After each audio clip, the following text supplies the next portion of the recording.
வணக்கம். நான் பாலு. இன்றைக்கும் ஒரு பிஸ்னஸ் ஐடியாவோடு வந்திருக்கேன். ஆல்ரெடி நடந்துக்கிட்டு இருக்க ஒரு பிஸ்னஸ் தான். பட் ஹை லெவல் ப்ராஃபிட் தரக்கூடிய ஒரு பிஸ்னஸ். ஹை லெவல் ப்ராஃபிட் தருதுன்னா கண்டிப்பாக இன்வெஸ்ட்மெண்ட்டும் அதிகமாக தான் இருக்கும். ஸோ இது ஒரு லார்ஜ் ஸ்கேல் பிஸ்னஸ் தான். என்னென்னா ஆர்சிசி பைப் மேக்கிங் பிஸ்னஸ், இல்லைனா ஆர்சிசி காங்கிரீட் பைப் அப்படின்னு கூட சொல்லுவாங்க. இந்த ஆர்சிசி பைப் மேக்கிங் பிஸ்னஸ் ஒரு ஹை லெவல் பிஸ்னஸ் தான். ஸோ இந்த கன்ஸ்ட்ரக்ஷன் ஃபீல்டில் இருக்கவங்களுக்கு ஸ்டார்ட் பண்ணுறது கொஞ்சம் ஈஸியாகவும் இருக்கும். ஸோ ஒரு ஹை லெவல் லார்ஜ் ஸ்கேல் பிஸ்னஸை ஸ்டார்ட் பண்ணுறவங்களுக்கான பிஸ்னஸ் தான் இது. ஓகே, இந்த வீடியோவில் என்னெல்லாம் சொல்ல போகிறேன்னா, இந்த பைப் மேக் பண்ணுறதுக்கு என்னென்ன ரா மெட்டீரியல்லாம் யூஸ் பண்ணுறாங்க, அதுக்கப்புறம் இதுக்கு தேவையான மிஷினரிஸ்லாம் என்னென்ன, அதுக்கப்புறம் இதுக்கு எவ்வளோ மேன் பவர் வேணும், அதோட இன்வெஸ்ட்மெண்ட் வேணும். இன்வெஸ்ட்மெண்ட்னா ஃபிக்ஸட் காஸ்ட் எவ்வளோ வேணும், இதோட மிஷினரி காஸ்ட் எவ்வளோ வேணும், ஒர்க்கிங் கேபிட்டல் 1 மந்த்துக்கு தேவையான ரா மெட்டீரியல் அந்த மாதிரி வாங்குறதுக்கு எவ்வளோ காஸ்ட் ஆகும், அதுக்கப்புறம் இதோட ப்ராஃபிட் டீட்டெயில் பற்றி சொல்கிறேன். வாங்க கண்டென்ட் போகலாம். ஃபஸ்ட்டு இந்த பைப் பற்றின பேசிக் டீட்டெயில் பற்றி பார்க்கலாம். இது வந்து ஒரு சிமெண்ட் காங்கிரீட் மூலமாக ரெடி பண்ணுற பைப் தான். இந்த பைப்போட சைஸ் தேவைக்கு தகுந்த மாதிரி நம்மளுக்கு வேரி ஆகும். இதோட யூசேஜ் எல்லா இடத்துலையும் இப்போ அதிகமாகவே தேவைப்படுது. அந்த மாதிரி எங்கெல்லாம் யூஸ் பண்ணுறாங்கன்னா, mostly drainage system, water transportation, இல்லை இந்த மாதிரி இடங்கள் அதிகமாக தேவைப்படுது. அதுக்கப்புறம் கழிவுநீர் டிரான்ஸ்போர்ட்டேஷன் சிஸ்டமுக்கும் நம்மளுக்கு ரொம்ப அதிகமாகவே தேவைப்படுது. அதுக்கப்புறம் பாலத்துக்கு கீழே போடப்படுற சின்ன பாலத்துக்கு கீழே போடுற இந்த கால்வாய்க்காக இந்த பைப் யூஸ் பண்ணுறாங்க. மொத்தமாக சொல்லணும்னா கார்பரேஷனில் இருந்து தான் பல்க் கன்சியூமர்ஸ் நிறையவே இருக்கிறாங்க. அப்புறம் இதோட குவாலிட்டி கண்ட்ரோல் ஸ்டாண்டர்ட் எந்த மாதிரி வேரி பண்ணுறாங்கன்னா, IS 458, அதாவது பியூரோ ஆஃப் இந்தியன் ஸ்டாண்டர்ட் படி நம்மளுக்கு அந்த ஸ்டாண்டர்டுக்கு தான் நம்ம ப்ராடக்ட் ரெடி பண்ணோம். ஓகே, இந்த BIS ஸ்டாண்டர்ட் படி நம்மளுக்கு 3 டைப்பாக நம்மளுக்கு கிளாஸிஃபை பண்ணுறாங்க இந்த பைப்ஸ் எல்லாமே. என்னென்னா NP2, NP3, NP4. இது இந்த ஆர்டரில் தான் நம்மளுக்கு கிளாரிஃபை பண்ணுறாங்க. அது எப்படின்னா, NP2னா ஒரு லைட் டியூட்டி பைப்ஸ், NP3னா மீடியம் டியூட்டி பைப்ஸ், NP4னா ஹெவி டியூட்டி பைப்ஸ். அதாவது அந்த பைப்ஸ் எல்லாம் எங்கே யூஸ் பண்ண போகிறாங்கன்றது படி தான் அந்த பைப் ரெடி பண்ணுவாங்க.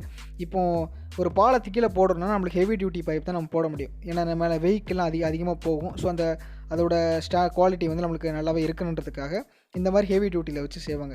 இதன்படி தான் இதை கிளாஸிஃபை பண்ணுறாங்க. ஸோ இதை அந்த ப்ராடக்ட் பற்றின பேசிக் டீட்டெயில்ஸ். நெக்ஸ்ட்டு இந்த பைப் ரெடி பண்ணுறதுக்கு என்ன மாதிரியான ரா மெட்டீரியலாம் யூஸ் பண்ணுறான்னு பார்க்கலாம். நம்மளுக்கு எல்லாருக்குமே தெரிஞ்சதான். யூஸ்வலாக ஒரு காங்கிரீட் ரெடி பண்ணுறதுக்கு என்னென்ன யூஸ் பண்ணுவாங்களோ அதுதான் இங்கே யூஸ் பண்ணுறாங்க. ஜல்லிக்கல், அதுக்கப்புறம் மண், சிமெண்ட்டு, வாட்டர், மெட்டல், இவ்வளோ அந்த பேசிக்காக நம்ம காங்கிரீட் ரெடி பண்ணுறதுக்கு என்ன ரெடி பண்ணுவோமோ அதுதான் இதையும் தேவை. அதுக்கப்புறம் இந்த பைப் ரெடி பண்ணுறதுக்கு எந்த மாதிரியான மிஷினரிஸ்லாம் யூஸ் பண்ணுறாங்கன்னு பார்ப்போம். இது நம்ம யூஸ் பண்ணுற மிஷின் எல்லாமே கொஞ்சம் பெரிய லெவலில் மிஷின் தான் இருக்கும்.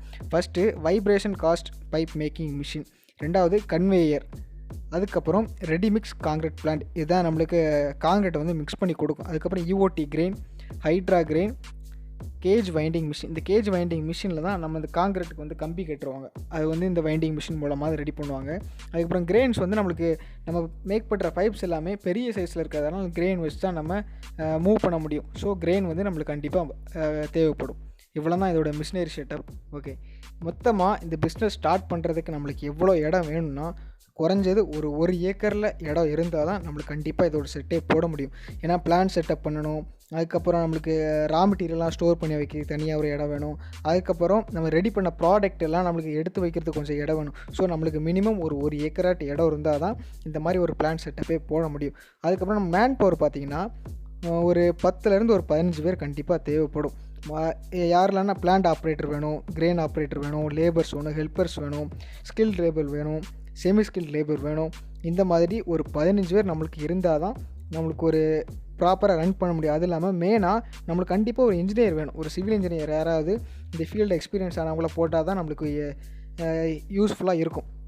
அப்புறம் குவாலிட்டி செக் பண்ணுறதுக்கு ஒரு 2 மெம்பர்ஸ் இருக்கணும். ஒரு லேப் செட்டப் மெயின்டைன் பண்ணணும் இதில். ஏன்னா அவங்ககிட்ட இருந்தால் நம்மளுக்கு குவாலிட்டி செக் பண்ணி வெளியே போகும், கவர்மெண்ட்லேருந்து அப்ரூவல் வரும்.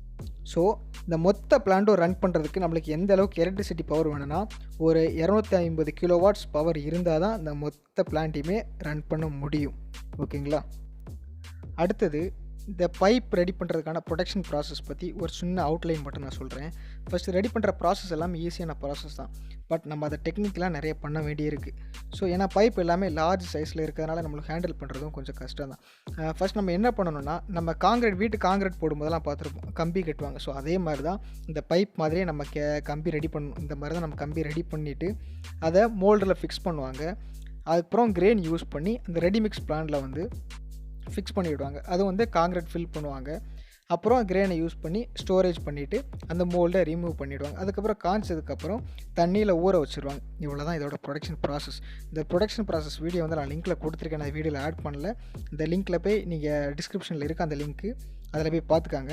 இதெல்லாம் நம்மளுக்கு தெரிஞ்சாலும் நம்மளுக்கு ஒரு இன்ஜினியரிங் வச்சுட்டு நம்ம மெயின்டைன் பண்ணுறது தான் கொஞ்சம் நம்மளுக்கு பெட்டராக இருக்கும். ஓகேங்களா? இவ்வளோ தான் இதோட ப்ரொடக்ஷன் ப்ராசஸ். நெக்ஸ்ட்டு இதோட இன்வெஸ்ட்மெண்ட் பற்றி பார்த்தோம்னா, ஃபஸ்ட்டு இதோட ஃபிக்ஸட் காஸ்ட்டில் என்னெல்லாம் வரும்னா, first land and building. Land வந்து நம்மளுக்கு ஒரு 5 lakhs ரேஞ்சில் வந்துடும். அதுக்கப்புறம் அதோட ஷெட்டு ப்ரொடக்ஷன் ஷெட்டு வந்து ஒரு 5 lakh வந்துடும். அதுக்கப்புறம் ஸ்டோரேஜ் ரூம் ஒரு 1.5 lakh வந்துடும்.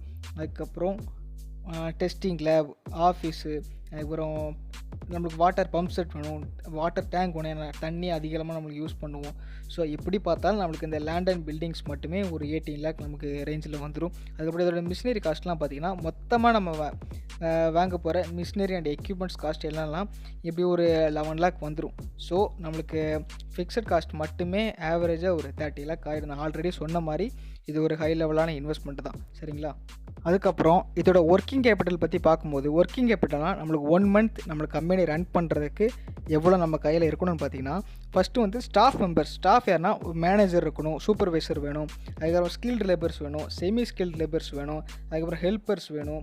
அதுக்கப்புறம் இதுக்கு எல்லாத்துக்கும் பெர் மந்த்துக்கு நம்மளுக்கு கொடுக்கக்கூடிய சேலரியே நம்மளுக்கு ஒரு 1.5 lakhs வந்துடும். அதுக்கப்புறம் ரா மெட்டீரியல் காஸ்ட் பார்த்திங்கன்னா சிமெண்ட்டு, ஜல்லி, ஸ்டீலு, மோல்டிங் பண்ணுறதுக்கான ஆயிலு, இது எல்லாத்துக்குமே 1 monthக்கு நம்மளுக்கு ஒரு 2.5 lakhs அந்த ரேஞ்சில் வந்துடும். அதுக்கப்புறம் வாட்டர் பவர் கன்சம்ஷனே நம்மளுக்கு ஒரு 50,000 வந்துடும். அதுக்கப்புறம் அதர் எக்ஸ்பென்சஸ் ஒரு 10,000 வந்துடும். ஸோ நம்மளுக்கு ரவுண்டாக ஒரு 4 lakh வேணும். நம்மளுக்கு 1 month நம்மளுக்கு கம்பெனி ரன் பண்ணணும்னா ஒரு 4 lakh கையில் இருந்தால் தான் முடியும். ஆக மொத்தம் ஃபஸ்ட்டு ஃபிக்ஸட் காஸ்ட் வந்து ஒரு 30 lakh வேணும், ஒர்க்கிங் கேபிட்டல் ஒரு 4 lakh வேணும். ஸோ நான் ரவுண்டாக ஒரு 34 lakh இருந்தால் தான் நம்மளுக்கு இந்த பிஸ்னஸை ஸ்டார்ட் பண்ணவே முடியும்.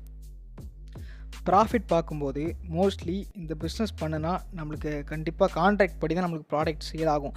ஸோ ப்ராஃபிட் இவ்வளோ தான் நம்ம சொல்லிட முடியாது. பட் ப்ராஃபிட்டாக எக்ஸாக்ட் குத்துமதிப்பாக சொல்லணும்னா 1 meter பைப் நம்ம ரெடி பண்ணுறதுக்கு ஆகிற காஸ்ட் பார்த்திங்கன்னா 270 ரூபா நம்மளுக்கு காஸ்ட் ஆகுது. ஸோ நம்ம செல்லிங் காஸ்ட் பார்த்திங்கன்னா ஒரு 300 ரூபாய்க்கு நம்ம சேல் பண்ணுவோம். ஸோ இந்த பிஸ்னஸ் பொறுத்த வரைக்கும் நம்மளுக்கு கான்டாக்ட் தான் ரொம்ப இம்பார்ட்டன்ட். ஸோ நம்ம மார்க்கெட்டிங் வந்து எங்கெல்லாம் நம்ம மார்க்கெட்டிங் பண்ணலாம்னா, டெவலப்பிங் சிட்டிஸில் வந்து மார்க்கெட்டிங் பண்ணலாம். அப்புறம் அக்ரிகல்ச்சர் சைடு, ஃபாரஸ்ட் சைடு, இந்த கிராம பஞ்சாயத்து, நகர் பஞ்சாயத்து, இந்த மாதிரி தான் நம்மளை மார்க்கெட்டிங்லாம் நம்ம பண்ணிக்கலாம். ஓகே, இந்த மாதிரி மார்க்கெட்டிங் பண்ணாலும் மெயினாக நம்மளோட இன்ஃப்ளூயன்ஸில் தான் எல்லாமே இருக்குது. இந்த மாதிரி பிளான் போட்டு பெர்மிஷன் வாங்கி ப்ரீ டெஸ்ட்லாம் முடித்து மிஷினரி ஃபிக்ஸ் பண்ணி அதுக்கப்புறம் நம்மளுக்கு லோன்லாம் சேங்ஷன் ஆகி அது எல்லாத்துக்குமே ஒரு 4 to 5 months ஆகிடும். ஸோ நம்மளுக்கு ஒரு கமர்ஷியலாக இப்போ ப்ரொடக்ஷன் ஸ்டார்ட் பண்ணணுன்னாலே ஒரு 5 months ஆகிடும். நம்ம பிளான் ஸ்டார்ட் பண்ணதுலேருந்து நம்மளுக்கு ப்ரொடக்ஷன் ஆரம்பிக்கிறதுக்கே ஒரு 5 months ஆகிடும். ஆல்ரெடி கன்ஸ்ட்ரக்ஷன் ஃபீல்டில் இருக்கிறவங்களுக்கும் இந்த மாதிரி ப்ராடக்ட் ரெடி பண்ணி சேல் பண்ணிகிட்டு இருக்கவங்களுக்கும் இந்த பிஸ்னஸ் கொஞ்சம் சூட்டபிள் ஆகும். ஸோ மெயினாக நம்மளுக்கு என்ன தேவைன்னா பொலிட்டிக்கல் சப்போர்ட் இருந்தால் தான் இந்த மாதிரி பிஸ்னஸ் எடுத்து ரன் பண்ணவே முடியும். சொல்லப்போனால் பொலிட்டிக்கல் சப்போர்ட் இருந்தால் தான் நம்மளுக்கு ப்ராடக்ட் கான்ட்ராக்டே நம்மளுக்கு ஈஸியாக கிடைக்கும். இதுதான் உண்மை. ஏன்னா இதோட இன்வெஸ்ட்மெண்ட்டு அதிகம். ஸோ இந்த மாதிரி இன்ஃப்ளூயன்ஸ் இருந்தால் தான் ஒழுங்காக நம்ம ரன் பண்ண முடியும். ஓகேங்களா? நம்ம நல்ல ப்ராஃபிட்டும் பார்க்கலாம். ஓகேங்களா? ஸோ அந்த மாதிரி இருக்கவங்களுக்கு தான் இந்த பிஸ்னஸ் செட் ஆகும். ஓகே, இந்த வீடியோ உங்களுக்கு கண்டிப்பாக இன்ஸ்பயர் பண்ணியிருக்கும் நம்புறேன். ஓகே, நெக்ஸ்ட் ஒரு சூப்பரான பிஸ்னஸ் வீடியோட வரேன். தேங்க்யூ.